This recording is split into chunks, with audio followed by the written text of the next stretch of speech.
Hello everyone, welcome back to the channel. Hope you are doing well and fine, and in today's video I'll be showing you how to make a payment on the Home Depot app. So without wasting any time, let's just jump right on the video and make sure to watch this video till the end and follow the steps as well. You can make a Home Depot payment through the Home Depot app by following the steps. So what you can do is first head over and open up your Home Depot app, and then once you're there, be sure to be logged into your account with your Home Depot credentials. Now once logged in, tap on the account icon at the bottom, then scroll down and select credit services.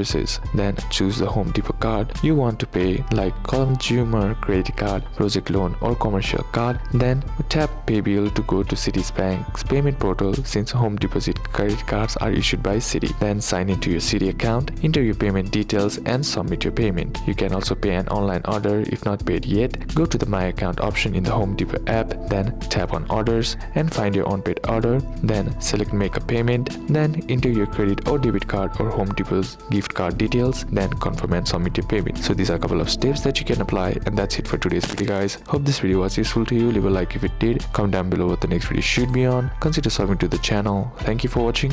Bye bye.